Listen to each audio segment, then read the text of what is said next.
Good morning ताई. बरं झालं मला आज एक्सपिरियन्स सांगायला चान्स भेटला आणि खूप एक्साइटेड होतो मी एक्सपिरियन्स सांगण्यासाठी. कारण तसंच होतं. जसं दिल्लीवरून आलेलं आहे आणि जसं ते सगळं विजन बघून आलेलं आहे. त्यामुळं असं वाटलं की कधी एवढं हे सगळं सर्वांसमोर ओपन करतोय, सांगतोय. आणि त्याच्यामुळं आजचा एक्सपिरियन्स सांगणं मला गरजेचंच होतं आणि म्हणून मी कालच ठरवलं होतं, पण काल बऱ्याच लोकांचे हात हँडल होते. म्हटलं आज कुणाचा नाही चान्स मारून घ्यावा, मी घेतला. माझं नाव विजय कांबळे. मी बदलापूरहून आहे आणि बाय प्रोफेशन मी एक महाराष्ट्र पोलीस आहे. गेली 25 वर्ष मी महाराष्ट्र पोलीस दलामध्ये कार्यरत आहे. 25 वर्षाच्या अनुभवामध्ये बरंच फुलाकडून, आमच्याकडे एक म्हण आहे, फुलाकडून बरंच पाणी वाहून जातं. तसं ते फुलाकडून बरंच पाणी वाहून गेलेलं आहे. नुसतं फुलाकडून नाही, फुलाच्या वरतून पण 5-6 वेळ पाणी वाहून गेलेलं आहे. आणि मग त्याचा जो अनुभव आहे, त्याचा जो एक्सपिरियन्स आहे की मला ही 27 फॅमिली भेटली आणि जर ही 27 फॅमिली भेटली नसती तर कदाचित त्या पाण्यामध्ये, त्या पुरामध्ये विजय कांबळे वाहून पण गेले असते कदाचित. अशी ती परिस्थिती होती. 2022 ला माझे ग्रेट स्पॉन्सर डॉक्टर मॅडम आमच्या आहेत, त्यांनी मला ही लिंक दिली आणि त्याच्यानंतर माझे आई वडील जे म्हणतात, 27चे आई वडील जे असतात, जे आम्ही आता मोळक्या अण्णाने आमच्या सुरू केलेलं आहे, ते आई वडील आणि सर्व काही आहे ते 27 फॅमिली आहे. आणि त्याच्यामध्ये डॉक्टर प्रसाद पाटील आणि मॅडमचा, सुजाताताईंचा खूप मोठा सहभाग आहे मला हे घडवण्यामध्ये. सध्या मी घडत आहे, अजून काही पक्क झालेलं नाहीये. मडकं सध्या ह्याच्यावरती आहे, चाकावरती आहे, त्याला आकार द्यायचं काम चालू आहे. अजून ते भाजायचं आहे आणि ठणठणीत वाजायचं आहे. ज्या वेळेला ते भाजेल आणि ठणठणीत वाजेल त्याच वेळेला ते चांगलं होईल असं माझी खात्री आहे म्हणायची. प्रश्न असा आहे की तुम्ही हे का करता, तुम्ही हे कशासाठी करता? तर त्याचं माझं उदाहरण आहे की मला एकूण माझ्या ह्या जीवनामध्ये 50 वर्ष कंप्लीट झाली.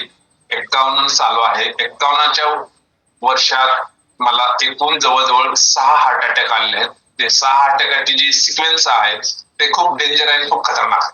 6 हार्ट अटॅक येऊन पण ती व्यक्ती तिथं थांबली नाही. तर त्याच्या इन बिटवीन मध्ये मागील सप्टेंबर महिन्यामध्ये माझा बायपास सर्जरी सुद्धा झाली. म्हणजे 6 अटॅक येऊन 3 अँजिओप्लास्टी झाल्या. 3 अँजिओप्लास्टी होऊन पण काही थांबलं नाही आणि त्याच्यानंतर बायपास सर्जरी झाली आणि बायपास सर्जरी होऊन मी आज आपल्या समोर एकदम असा ठणठणीत उभा आहे. त्याचं कारण असं आहे की तुमची जी जीवनशैली आहे, भले मग त्याच्यामध्ये ते वागणं असो, फिरणं असो, खाणं असो, पिणं असो, किंवा एकंदरीत तुमचं जे काय हालचाली असतात रोजच्या सकाळी उठल्यापासून ते संध्याकाळी झोपेपर्यंत, त्या फार विचित्र होत्या. विचित्र म्हणजे विचित्रच होत्या.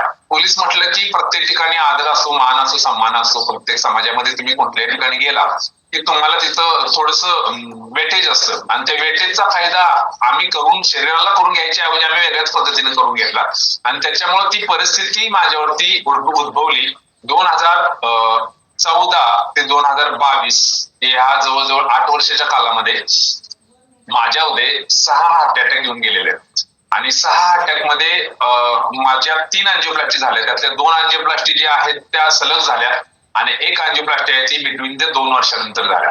2014ला पहिली अँजिओप्लास्टी झाली, 2015ला दुसरी अँजिओप्लास्टी झाली. सलग तोच डॉक्टर होता, तेच हॉस्पिटल होतं, तेच बेड होतं. त्याच्यामुळं तिथं सुद्धा मला तो अनुभव आला. 2015 नंतर 2018 आणि 19च्या काळामध्ये कोरोना संपला आणि नंतरच्या काळामध्ये मला इलेक्शन लागलं. त्या इलेक्शनच्या काळामध्ये मला एक अटॅक येऊन गेला आणि त्याच्यानंतर 2022 ला मला 5वा अटॅक येऊन गेला.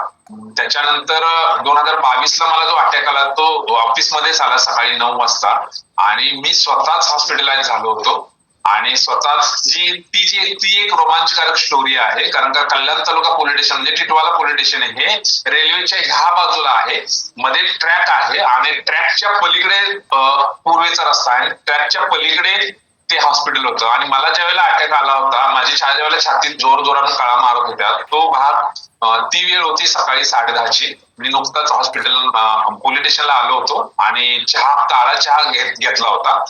माझ्यासोबत माझा मित्र होता सुनील कोर म्हणून.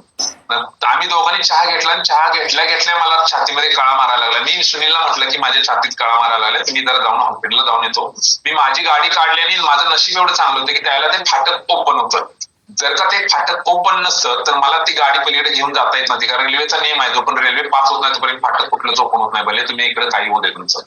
पण माझं नशीब होतं की फाटक ओपन होतं, त्यामुळे पलीकडे जाऊ शकलो. गेल्यानंतर हॉस्पिटलला लगेच 3 मिनिटात मी हॉस्पिटलला पोहोचलो. हॉस्पिटलला जायच्या वेळेलाच मी डॉक्टरांना फोन केला होता आणि त्यांना माझी अगोदरची बॅक हिस्ट्री माहिती असल्या कारणानं त्यांनी ती तयारी करून ठेवली होती. गेल्या गेल्या माझं ईसीजी काढलं तर ईसीजी मध्ये सगळं त्यांना सिरियस हार्ट अटॅक उद्भवला होता. त्यांनी मला लगेच एक तिथं इंजेक्शन मारलं आणि 6 गोळ्या खायला दिल्या आणि तिथून मला लगेच त्यांनी बाय अँब्युलन्स मला फोर्टिज हॉस्पिटल कल्याणला शिफ्ट केलं. ही जी ट्रीटमेंट होती विदिन 1 आवर मध्ये झाली होती.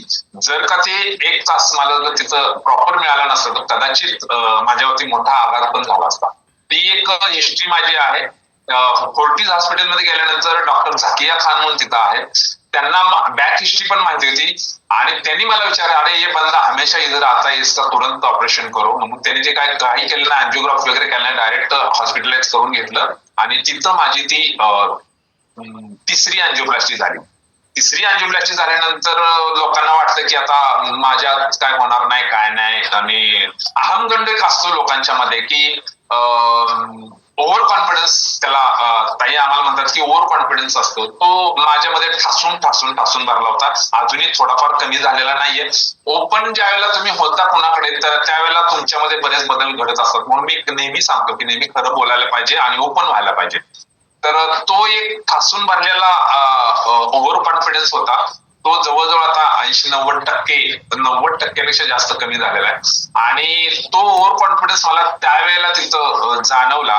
आणि मग 2000 मागच्या इलेक्शनच्या वेळेला आम्ही ते 12 ज्योतिर्लिंग करायला जायचं ठरलं होतं, म्हणून केदारनाथला आम्ही शेवटचं ज्योतिर्लिंग आमचं होतं. पण केदारनाथचं वातावरण कसं होतं याच्याबद्दल मी अनभिज्ञ नव्हतो. पण डॉक्टरांनी मला, आमच्या प्रसाद सरांनी सांगितलं होतं की सर तुम्ही केदारनाथला जाताय तर कदाचित तुम्ही डॉक्टरांच्या सल्ल्याने जा. पण तिथंही माझा ओव्हर कॉन्फिडन्स नडला आणि डॉक्टरांच्या सल्ल्या बिना मी केदारनाथला जाऊन गेलो तिथे. पण तिथलं जे वातावरण आहे, सॅच्युरेशन आहे ऑक्सिजनचं, ते मला फार कमी मिळालं. त्याच्यामुळे तिथं मला 6वा अटॅक आला. बाय एअरप्लेन मी डायरेक्ट केदारनाथहून मुंबईला आलो आणि तिथं मला ऍडमिट करण्यात आलं मुंबईच्या मुलुंड हॉस्पिटलमध्ये. माझे तिथं मला ऍडमिट केलं तर डॉक्टरांनी सांगितलं की तुमचं हृदय हे 5% वरतीच आहे, तुम्हाला तात्काळ बायपास सर्जरी करायला लागेल, डिसिजन तुम्हीच घ्या. डिसिजन मीच घेतलं आणि मग डिसिजन ज्यावेळेला मी घेतलं त्यावेळेला ठरवलं की आता हे शेवटचंच, ह्याच्या पुढे काय करायचं नाही, काय नाही. परंतु शेवटचं कधी असतं, ज्यावेळेला तुम्ही त्याच्यातून बाहेर ज्यावेळेला याल त्यावेळेला ते शेवटचं असतं. मला माहित नव्हतं की माझं काय होईल, परंतु डिसिजन घेतलं होतं आणि मग मी डिसिजन घेऊन ते बायपास सर्जरी 12 सप्टेंबर 2024 ला माझी बायपास सर्जरी झाली. आणि त्याच्यानंतर जे स्वतःमध्ये बदल करायला पाहिजे, स्वतःच्या मनामध्ये चेंजेस करायला पाहिजे, स्वतःवरती काम करायला पाहिजे, स्वतःवरती तुम्ही प्रेम करायला शिकाल, स्वतःच्या शरीरावरती तुम्हाला प्रेम करायला शिकाल तर शरीर पण अमेझिंग रिझल्ट देतं. आणि ते अमेझिंग रिझल्ट आहेत ते माझ्यामध्ये आता हळूहळू वाढायला लागलेले आहेत. सांगायचं तात्पर्य एवढंच आहे की जर ही मला 27वी फॅमिली जर भेटली नसती तर कदाचित विजय कांबळे आज तुमच्या समोर रिॲक्ट एवढा झाला नसता. आणि त्याच्यावरती पण सुद्धा पुढचा कळस असा आहे की तुम्ही तुमच्या मनावरती, तुम्ही तुमच्या शरीरावरती ज्या वेळेला चांगल्या पद्धतीनं मन लावून एकाग्रचित्तेने ज्या वेळेला काम कराल तर शरीरही तुम्हाला साथ देतं, मनही तुम्हाला साथ देतं आणि त्याचा रिझल्ट आहे ते अमेझिंग असतात. फक्त तुम्ही ते करायला पाहिजे. तुम्ही जर ठरवलं तर तुम्ही हमखास कुठलीही गोष्ट करू शकता. हे ताई आम्हाला नेहमी नेहमी नेहमी सांगतात. तुम्ही कधी होतं हे, तर तुम्ही ठरवलं तर होतं, जर तुम्ही ठरवलं नाही सकाळी 5 वाजता उठायचं तर तुम्ही अजिबात उठणार नाहीये. तुम्ही ठरवलं नाही सकाळी योगा करायचा तर तुम्ही अजिबात योगा करणार नाही. तुम्ही ठरवलं नाही संध्याकाळी 10:30 वाजता झोपायचं तर तुम्ही 10:30 वाजता झोपू शकत नाही. हे सर्वचे सर्व आहे ते तुमच्या मनावरतीच तुम्ही काम केल्यानंतरच होतं. आणि हे मनावरती काम करायचं काम सध्या माझ्याकडे चालू आहे आणि त्याचा जबरदस्त बेनिफिट मी सध्या उचलत आहे आणि माझ्या सानिध्यात येणाऱ्या बऱ्याच लोकांना मी सुद्धा त्या पद्धतीनं करायचा प्रयत्न करत आहे. ही होती माझी आजची अमेझिंग स्टोरी. माझ्या ज्या गोळ्या होत्या, मी 16 गोळ्या खायचो. शेटे सर म्हणत असतात नेहमी की गोळ्या कमी विना लाटी विना काठी आपल्याला 100 वर्ष जगायचं आहे. तर माझ्या 16 गोळ्या मी खायचो, पण आता फक्त डॉक्टरांनी सांगितल्या पद्धतीनं 3च गोळ्या मी इनटेक करतो. दिवसाच्या 3च गोळ्या आहेत, त्याच इनटेक करतो. जो फॉलोअप आहे तो पाण्याचं रिस्ट्रिक्शन सध्या उन्हाळा असल्यामुळे जास्त आहे, परंतु 1.5 लिटर पाणी पिण्याचं मला रिस्ट्रिक्शन आहे. ते 1.5 लिटर कशा पद्धतीने प्यायचं ह्याचंही मॅनेज मी करतो. कधी कधी स्किप होतं, त्याच्याबद्दल काय नाहीये, परंतु स्किप जरी झालं तरी ते पुन्हा मॅनेज करायचं कसं ते ताईंनी आम्हाला सांगितलेलं आहे. त्याच्यामुळं त्याही गोष्टी आम्ही करतो. आणि हे जे अमेझिंग फ्युएल आम्हाला भेटलेलं आहे, ते अमेझिंग फ्युएल वरती आता कुणी काहीही बोलो, आम्ही पण म्हणतो की आमच्या मृत्यूनंतर तुम्हाला नैवेद्य कुठला दाखवायचा असेल तर तो हा फ्युएलचाच दाखवा, असंच आम्ही बऱ्याच जणांना हल्ली सांगितलंय. कारण का एवढं प्रेम तुमचं त्या फ्युएलवरती आमचं झालेलं आहे. कोणी काही म्हणो त्याच्याबद्दल काही नाही, त्यांना माहितीच नाही म्हणून ते बोलतात आहे, त्यांच्या पोटातच गेलेलं नाही म्हणून ते बोलतात आहे. परंतु जो अमेझिंग रिझल्ट मी आता अनुभवतोय, कारण का सर्वांनाच माहिती आहे की 6 हार्ट अटॅक, 1 बायपास होऊन हा व्यक्ती एवढा ठणठणीत कसा काय आहे. आणि सध्या मी माझे सगळे कार्यक्रम, सगळे दिनचर्या इव्हन हळूहळू मी त्याच्यामध्ये प्रोग्रेस करतोय. आणि एक गोल ठरलेला आहे, तो गोलही तुम्हाला सर्वांनी सांगतो. ह्याच्यापूर्वी मी 40 वर्ष पेन्शन खाण्याचा गोल केला होता, परंतु ताईंच्या आशीर्वादामुळे, ताईंच्या सांगण्यामुळे तो जो गोल आहे तो आम्ही आणखी 2 वर्षाने वाढवलेला आहे. तो 42 वर्षाचा केलेला आहे. आणि नक्कीच त्याच्या पूर्ततेसाठी, त्याच्या परिपूर्ततेसाठी माझं एक पाऊल त्याच्याकडे पुढेकडे नक्कीच जात आहे. आणि ह्या तुमच्या सगळ्यांच्या आशीर्वादामुळे हे सगळं घडतंय. थँक्यू ताई. चलो जोरदार क्लॅपिंग.